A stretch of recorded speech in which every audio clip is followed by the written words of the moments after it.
یہاں آپ کو اپڈیٹ کریں گے۔ پاکستانی سیکیورٹی فورسز نے افغان طالبان کی جانب سے پاک افغان سرحد پر بلا اشتعال جاری حد کا منہ توڑ جواب دیا ہے۔ افغان طالبان نے پاک افغان سرحد پر بلا اشتعال فائرنگ کی ہے۔ جوابی کارروائی میں 16 افغان طالبان ہلاک جبکہ 27 زخمی بھی ہو گئے۔ ہم خبر شامل کریں گے۔ اعلیٰ سطح چینی تجارتی وفد کا بائی گروپ SIFC کا دورہ اور ٹی میں ایک بیان دیا ہے امریکی وزیر خارجہ نے کہ اس نئے الیکشن کے بعد نومبر میں سعودی عرب جو ہے وہ اسرائیل کو تسلیم کر لے گا۔ ویسے تو شاید ٹیسٹلی کیا ہی ہوا ہے یا نہیں کیا ہوا، آپ روشنی ڈالیں گے، لیکن کیا لگ رہا ہے کہ کیا غزہ میں جنگ بندی کی قیمت یا یہ بلیک میل ہوگا، یا اسے آپ کیسے دیکھتے ہیں؟ نمسکار دوستو، سعودی عرب اسرائیل کو پوری طریقہ سے تسلیم کرنے جا رہا ہے۔ یہ خبر پاکستان میں آگ کی طرف پھیل رہی ہے، کیونکہ پاکستان ایک طرف پورا زور لگا رہا ہے کہ مسلم امہ کو کسی بھی طریقہ سے اسرائیل کے خلاف کھڑا کیا جائے، لیکن سبھی مسلم دیش اپنے انٹرسٹ میں لگے ہوئے ہیں۔ جس طرح سے UAE نے پہلے ہی اسرائیل کو تسلیم کر لیا، اب سعودی عرب کی باری ہے۔ سعودی عرب بھی اسرائیل کو تسلیم کر لے گا، جس سے پاکستان بری طریقہ سے پھنس جائے گا، کیونکہ پاکستان بنا سعودی کے آگے کچھ نہیں کر سکتا۔ یہی کارن یدی سعودی عرب تسلیم کرتا ہے تو پاکستان کو بھی کرنا پڑے گا۔ کیا نہیں، یہ تو سیاق و سباق سارا بدل جاتا ہے، لیکن سیدھی سادی بات ہے کہ سعودی عرب کا ایک پرانا پلان ہے، اسے کہا جاتا ہے عبداللہ پلان، اور اس میں جب کراؤن پرنس عبداللہ ابھی بادشاہ نہیں بنے تھے، ان کا پلان تھا، اسے عام طور پر لینڈ فار پیس بھی کہا جاتا ہے، اور وہ پروگرام یہ تھا کہ اسرائیل اگر وڈرا کرے گا تو عرب لیگ کے مختلف ممبرز اس کو ریکگنائز کر لیں گے۔ یہ اس کے بعد عرب لیگ نے اس کو ایکسیپٹ کر لیا تھا، اور اس کے بعد یہ پلان تھا کہ یہ جب وڈرال ہوگا تو ریکگنیشن ہوگی۔ تو اس لیے ایک تو یہ بات ہے کہ ان کا سعودی عرب کے پرانا یہ سٹینڈ ہے، لیکن جو حالات غزہ میں بنے ہیں، میرا نہیں خیال ہے کہ جب تک وہاں کوئی سیٹلمنٹ نہیں ہوتی جس میں یہ جنگ بندی ہو اور 2 اسٹیٹ سیٹلمنٹ کی بات ہو، اس کے بغیر مجھے لگ نہیں رہا کہ سعودی عرب ریکگنائز کرے گا، کیونکہ سعودی عربیہ کے لیے بڑا مشکل ہے۔ کئی عرب ممالک تو کر سکتے ہیں، UAE نے بھی کی ہے اور انہوں نے کیا ہے، لیکن کیونکہ ان کی خاص پوزیشن ہے مکہ مدینے کی وجہ سے، اور ان کے جو بادشاہ ہیں وہ ان کو خادم الحرمین شریفین اسلامی دنیا میں کہا جاتا ہے، سمجھا جاتا ہے، ان کے لیے مشکل ہوگا۔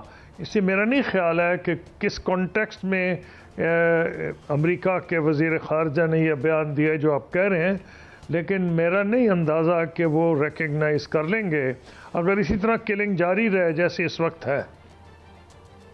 سوری صاحب، اگر امریکی عہدیدار تو کہہ رہے ہیں کہ سعودی عرب نے یہ یقین دہانی کرائی ہے، اور یہ بھی کہہ رہے ہیں کہ نئے امریکی صدر آنے تک یہ حالات معمول پر آ جائیں گے اور سعودی عرب اور اسرائیل کے تعلقات بہتر ہو جائیں گے، اگر ایسا ہو جاتا ہے تو پاکستان کہاں کھڑا ہے؟ اور کیونکہ ہمارے تو معاشی مسائل بھی بہت زیادہ ہیں اور سعودی عرب کے ساتھ تعلقات بھی ہیں۔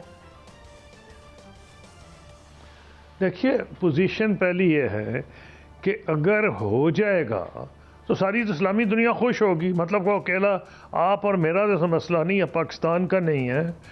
مسئلہ یہ رہا ہے کہ اسلامی دنیا ساری کہہ رہی ہے کہ یہ بربریت اسرائیل بند کرے اور یہ ایک لانگ ٹرم سلوشن کی طرف جائیں، تو لانگ ٹرم سلوشن تو یہی ہوگا نا کہ کوئی 2 اسٹیٹ سلوشن کی طرف بات تو نظر آئے نا۔ تو اگر یہ ہوگی تو پھر تو بہت سے ملک ریکگنائز کریں گے، جیسے میں نے کہا ہے عرب لیگ کا یہ ریزولوشن پرانا ہے جو کہ کراؤن پرنس عبداللہ کے اوریجنل سٹینڈ پہ بیسڈ ہے، لینڈ فار پیس۔ کیا یہ ہو جائے گا؟ جس حساب تک اس طرح حالات خراب ہیں، اور جو پرائم منسٹر اسرائیل کے ہیں وہ ان کو یہ لگ رہا ہے کہ یا وہ جیل جائیں گے یا وہ وزیر اعظم رہیں گے، تو سوچتے ہیں کہ جیل میں کیوں جاؤں، انہوں نے جنگ جاری رکھی ہوئی ہے۔ اب کیا اگلا امریکن پریزیڈنٹ جب آئے گا، امید تو یہی کرنی چاہیے، کیونکہ جتنا لمبا ہوگا تو زیادہ تو فلسطینی معصوموں کی جانیں جا رہی ہیں نا۔ اسرائیل کے اگر 4 بندے مرتے ہیں ان کے 40-50 مر جاتے ہیں، تو اسے ان کے شہید اگر 40 ہوں گے، ان کے 3 سعودی عرب میں تو جائیں سر گے. بادشاہت ہے، وہاں جو ڈیسیجن ہوگا وہ تو امپلیمنٹ ہو جائے گا. اور پاکستان میں اگر ایسی صورتحال بنتی ہے تو عوام تو نہیں مانتی، عوام تو کہتی ہے کہ اسرائیل ناجائز ریاست ہے. تو ایسا کوئی پاپولر لیڈر کون ہوگا جو ان عوام کو منا لے گا؟ موجودہ لیڈرشپ جو ہے وہ پاپولر نہیں ہے. پہلی بات تو یہ، ہم ابھی پاکستان کی بات نہیں کر رہے، ہم بات کر رہے ہیں سعودی عرب کی. آپ نے پوچھا پاکستان اکیلا نہیں کرے گا، یہ دوسرے مسلمان ممالک کے ساتھ مل کے ہی کرے گا، اور بالکل سوال ہی پیدا نہیں کہ اکیلا کرے. تو جہاں تک آپ کا یہ کہنا ہے اخبار میں کہ ایک ناجائز کالم چھپا ہے نا، انہوں نے لکھا ہے کہ بانی پی ٹی آئی جو ہیں وہ موضوع ترین شخص ہیں.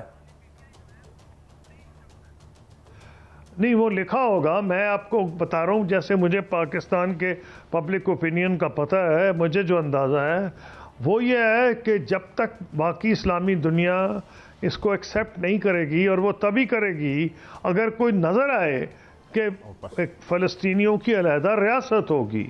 جب وہ بن جائے گی تو ایک نئی سچویشن کریٹ ہوگی. اس وقت پبلک اوپینین کو کنونس کرنا پڑے گا، اگر یہ سمجھا گیا کہ وہ جو ایگریمنٹ ہوا ہے وہ فیئر ہے، کیا پاکستان اس کے ساتھ رہ سکتا ہے. پاکستان کی پوزیشن شروع سے یہ رہی ہے کہ بلکہ جب میں وزیر خارجہ تھا تو ترکی میں پریزیڈنٹ اردوغان نے، ان کی وساطت سے ایک میٹنگ ہوئی تھی میری ترکی میں، اور وہاں استنبول میں ہوئی تھی، جہاں ڈپٹی پرائم منسٹر اسرائیل کے آئے تھے، اور ان کا یہ خیال تھا کہ ہم ان کو ریکگنائز کریں گے. ہمارا مقصد بڑا کلیئر تھا کہ اس وقت پرائم منسٹر ایریل شارون نے غزہ سے وڈرا کیا تھا، یہ 2004 کی بات ہے. جب انہوں نے وڈرا کیا تھا تو ساری اسلامی دنیا میں شادیانے بجائے گئے تھے. فلسطینی اتنے خوش تھے کہ 4 دن وہ ہوا میں فائرنگ کرتے رہے.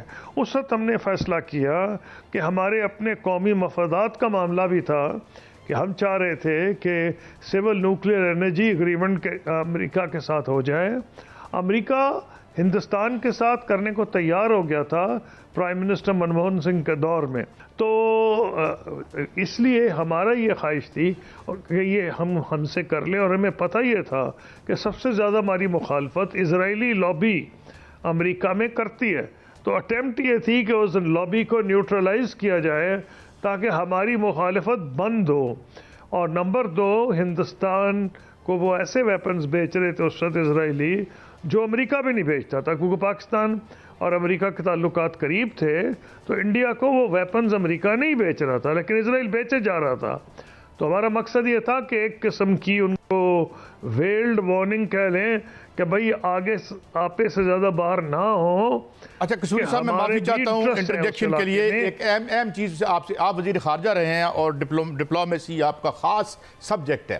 ایک میں چاہوں گا ایک بیان آج وزیر خارجہ صاحب کا، جو حالیہ وزیر خارجہ بھی ہیں اور وہ ڈیپٹی پرائم منسٹر بھی ہیں، کیا آپ یہ سمجھتے ہیں کہ یہ ڈومین ان کی ڈیپٹی پرائم منسٹر کے طور پر انہوں نے آج تنقید کی ہے اور آئی ایم ایف کو الج کیا ہے کہ وہ ہمیں پی ڈی ایم کو ڈیفالٹ کروانا چاہتا ہے؟ اس پہ آپ کیسے ریئیکٹ کریں گے اس نازک صورتحال میں؟ میں نے یہ تجربے سے دیکھ لیا ہے کہ پاکستان کو جو اس وقت جس نہج پہ ہم پہنچ گئے ہیں وہ اس لیے ہیں کہ کوئی رسپانسبل سیاسی ڈسکشن اس ملک میں پاسبل ہی نہیں. اوکے، میں ایک اور ایشو کی طرف آتا ہوں، اسی واپس چلتے ہیں. ابھی تک ایران خاموش ہے. یہ جو کاوشیں اگر ہو رہی ہیں اس ریپروچ میں کی، اور ایران کوئی اٹیک کر دیتا ہے، تو یہ کیا ایکویشن اور کمپلیکس نہیں ہو جائے گی؟ کیونکہ ابھی کہا تو جا رہا ہے کہ ایران بدلہ لے گا. دیکھیے، پہلی بات تو یہ ہے کہ ایران کے اوپر بہت انہوں نے زیادتی کی کہ ان کے گیسٹ تھے اور تہران میں مارا، جس کے اوپر ان کے جو رہبر ہیں انہوں نے کہا بدلہ لیں گے. اب سوال یہ ہے کہ ٹائم اور چوزنگ ان کی اپنی مرضی کی ہوگی. اب لوگ یہ توقع کر رہے ہیں کہ شاید جلدی ہوگا. انہوں نے، میں سمجھتا ہوں ایک لحاظ سے ایک ریسپانسبل بیہیویئر اپنایا ہے. ایران نے وہ یہ دیکھ رہا ہے کہ یہ جو بات چیت ہو رہی ہے حماس اور اسرائیل کی، مصر اور قطر اور امریکہ کی وساطت سے. تو دوستو، پاکستان اور پاکستان کی دال روٹی سعودی عرب اور یو اے ای کے ذریعے چلتی ہے. یہ دونوں مسلم دیش کافی زیادہ بڑے ہیں جن پر پاکستان